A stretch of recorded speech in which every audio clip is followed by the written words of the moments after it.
Hi guys, I'm back with new informative video for you. It is about the MBBS in Russia, its education system here. So the duration for MBBS in Russia is 5.8 years excluding internship. It is 5.8 years because some extra subjects are included in first year, so for balancing it, it is 5.8 years. When your semester starts, you will get the schedule with the timings of each subjects, and there are two types of classes here. One is the lecture type and second is the practical class type. The lecture type class has all the division students sitting together and have a lecture, and for the practical classes you have 13 to 14 students in a group, and you can directly communicate with your teacher and discuss the topics. And in these classes, teacher will ask you questions like vivas, and for that you have to clear all the classes, and if you can't complete or clear the class, you have to do the rework.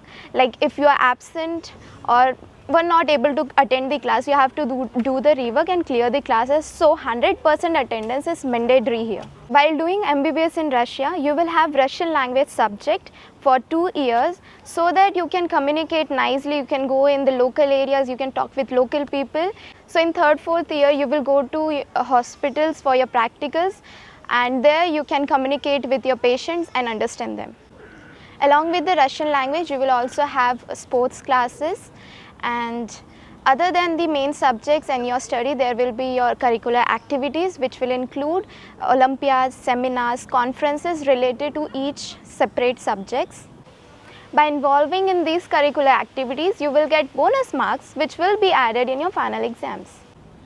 Each subject has their different and separate departments with nice faculty members. Like we have anatomy department where there is a big museum where you can see various specimens and cadavers, and if you want to study any separate bone or organ or anything, you can go and issue it from there and study in the study area. Now let's go to the marking system. Here you will get the marks based on your regular classes where you will have viva. So be better prepare for your regular classes with viva questions, and then you will have unit test after your 4 to 5 classes. And this pattern will go through your whole year. So the 50% average mark will be given from this pattern, and the remaining 50% is from your final exam, which will also be mostly dependent on the viva. That's all for the general information about the education system in Russia. Bye bye, and thanks for watching our video.